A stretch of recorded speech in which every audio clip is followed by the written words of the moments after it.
Estaba sentada en el muelle de Nomi, el viento cortándome la cara y el sonido de las olas golpeando los costados del barco, llenando mis oídos. Tenía en mis manos un pedazo de tela que se convertiría en abrigo, pero en ese momento apenas me protegía del miedo. Me dijeron que no estaría sola, que otras familias nativas viajarían conmigo, pero no había nadie. Solo yo. Y la promesa de un sueldo que podría comprar medicinas para Bennett, mi hijo enfermo. Nunca había imaginado que el Ártico pudiera ser tan silencioso y tan vivo al mismo tiempo. El aire no solo era frío, era un recordatorio constante de que la vida podía extinguirse en un instante. Y ahí estaba yo, Ada Blackjack, a punto de embarcarme en un viaje que no buscaba fama ni aventuras, solo sobrevivir. El barco zarpó, y con cada remo que se alejaba del muelle, sentía que dejaba atrás algo más que tierra firme. Dejaba atrás seguridad, calor, esperanza inmediata, y me lanzaba a un mundo donde la soledad podía matar más rápido que el hambre. Pic, el pequeño gato que habían traído como mascota de la expedición, se acurrucaba en mis piernas, ignorando la magnitud de lo que se avecinaba. Para mí, incluso ese pequeño ser era un ancla a la humanidad, un recordatorio de que aún podía cuidar algo, aunque el frío quisiera arrancarme todo. Al principio, traté de convencérmelo a mí misma. Esto era temporal, solo unos meses, dijeron, y luego volvería a casa, con el dinero suficiente para que Bennett tuviera una oportunidad. Pero el mar, con su marea interminable y su hielo traicionero, me enseñó rápidamente que la naturaleza no entiende de planes. Humanos. Cada ola, cada ráfaga de viento, era una lección a la supervivencia. No es cuestión de esperar ayuda, es cuestión de adaptarse o morir. Mi mente no dejaba de pensar en Bennett. Su pecho débil subía y bajaba con cada respiración, y yo no podía permitir que su vida dependiera de la suerte. Me prometí a mí misma que cada sacrificio, cada momento de miedo, serviría para asegurarlo. Ese pensamiento me sostuvo cuando el barco se adentró en el hielo y las olas empezaron a romper contra su casco, como si quisieran devorarlo. Cuando llegamos a la isla Wrangler, lo que me recibió no fue la promesa de seguridad que Vilima Stevenson había descrito. La isla no tenía árboles, ni caminos, ni voces amigas. Tenía hielo, viento y una soledad que se sentía tangible. Vi cómo los hombres comenzaron a montar las tiendas y a construir la casa de invierno. Yo me quedé apartada, observando, intentando recordar todas las lecciones que la misión me había enseñado y preguntándome cuáles de ellas realmente me salvarían aquí. Cada día traía su propia amenaza. El viento que podía desgarrar la piel, la nieve que borraba cualquier rastro de paso, y los osos polares, siempre al acecho, recordándome que no estaba en un juego. Los hombres no entendían mi miedo, y yo no podía confiar plenamente en ellos. Aprendí rápidamente que si quería sobrevivir, tendría que depender de mis propias manos, mis propios instintos y sobre todo, mi determinación. Mi primer día completo en la isla fue un desfile de pequeñas derrotas y victorias mínimas. Preparé la comida, cosí ropa con pieles, arreglé botas para mantener los pies calientes. Cada costura era más que un adorno. Era la diferencia entre congelarme o resistir otra noche. La labor nunca terminaba, y el cansancio se infiltraba en mis huesos como el frío mismo. Pero a medida que el sol caía detrás del hielo, me di cuenta de algo importante. Podía hacer esto. No sabía cuánto duraría, ni si los hombres regresarían de sus expediciones de caza, pero cada acción que tomaba me acercaba un poco más a la supervivencia. Esa noche, mientras Vic dormía a mi lado y el viento rugía fuera de la tienda, escribí en mi cuaderno. No era un diario cualquiera, era un plan silencioso, un registro de cada esfuerzo, cada miedo, cada logro. Si algo me sucedía, Bennett sabría que hice todo lo posible por sobrevivir y regresar. Y si lograba vivir, ese registro se convertiría en la evidencia de que una mujer podía enfrentar el Ártico sola y vencer.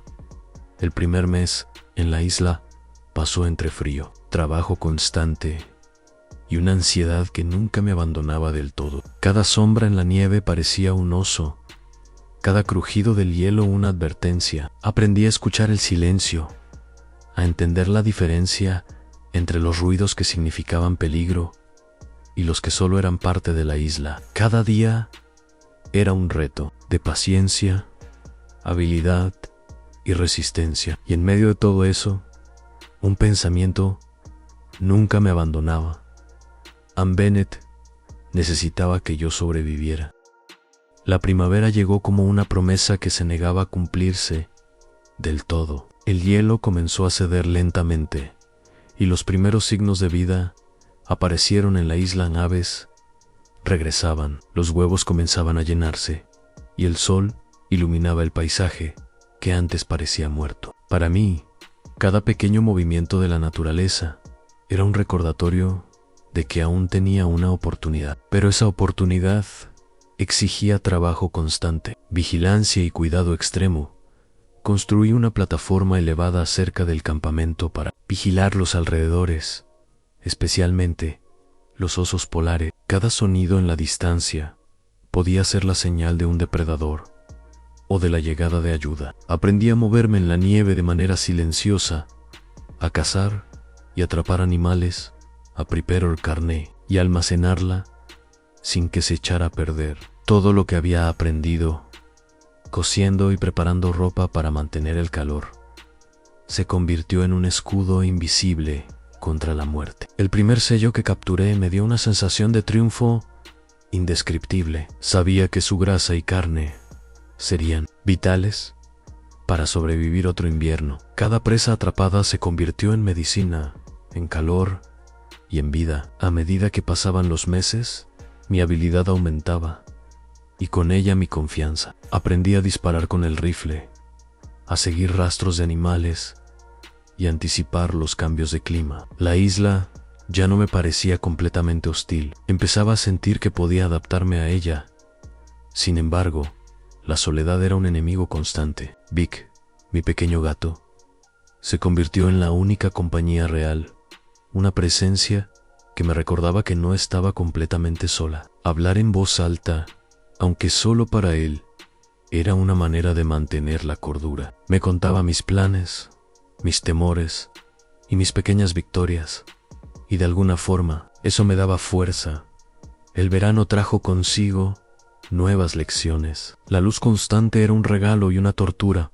A los días eran interminables y las noches casi inexistentes. Aprendí a dividir el tiempo entre la vigilancia, la caza y la reparación de refugios. Construí un bote improvisado con madera y pieles, un esfuerzo desesperado para acceder a focas y morsas y asegurar las reservas para el invierno que se aproximaba. El bote fue destruido por una tormenta, pero me enseñó que rendirse no era una opción. Había que intentar de nuevo y de nuevo. Cada día estaba marcado por la fatiga y el hambre, pero también por un sentido creciente de autoridad sobre mi propio destino. Lauren Knight había muerto, y aunque su ausencia era un alivio en algunos aspectos, también significaba que toda la responsabilidad recaía sobre mí. La isla ya no tenía jerarquías que respetar. Mis decisiones determinaban si sobrevivíamos o no.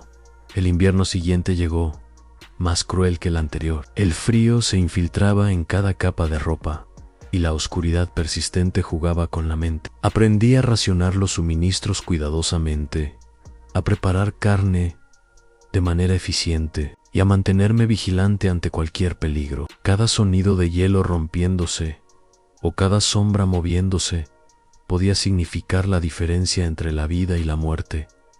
A pesar de todo, no me rendí. Mi mente se enfocó en la rutina, en cada tarea como un paso hacia la supervivencia. Aprendí a leer el clima, a anticipar tormentas y a encontrar recursos donde parecía no haber ninguno. Cada logro, por pequeño que fuera, era un recordatorio de que podía superar la adversidad finalmente. Un día de agosto, después de 2 años completos, en la isla, un sonido distante llamó mi atención. Un barco aproximándose a través de la niebla. Mis piernas temblaban mientras corría hacia la playa, lista para cualquier cosa. Cuando los extraños llegaron y me confirmaron que yo era la única superviviente, no pude contener las lágrimas. Toda la tensión, el miedo y la soledad de esos años se derrumbaron en un llanto profundo y liberador. Recogí lo que quedaba de mi vida en la isla, herramientas, ropa, recuerdos de cada esfuerzo y sufrimiento. Vi por última vez Wrangler Island, comprendiendo que había sobrevivido a un lugar que había destruido sueños y vidas. No regresé con riquezas ni reconocimiento inmediato. Mi victoria fue silenciosa y personal, pero esa supervivencia me dio el derecho de cuidar a Bennett, de reconstruir una vida y de demostrar que incluso en la soledad más extrema, la fuerza humana puede prevalecer. Mi regreso a Alaska y más tarde a Seattle fue el inicio de una nueva etapa en cuidar de Bennett. Trabajar, enfrentar la vida cotidiana con la misma determinación que me mantuvo viva en el Ártico. La historia de la isla y de aquellos 2 años no terminó con la muerte de los demás, terminó conmigo, con Vic, y con la promesa de que nadie podría borrar lo que había logrado. Sobrevivir no era un acto heroico para otros, era un acto de necesidad, de amor y de resistencia. Y mientras contemplo ahora esos años, sé que cada miedo enfrentado, cada comida racionada y cada noche interminable me convirtió en alguien que no solo vivió, sino que venció.